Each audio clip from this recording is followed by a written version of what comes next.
Dobrý den, sešli jsme se, aby jsme vylosovali výherce krásné týdenní dovolené v Chorvatsku.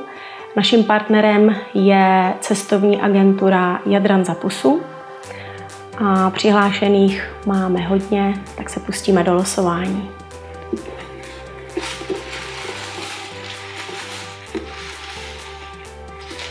Tak, a šťastným výhercem se stává Iva Škůrková.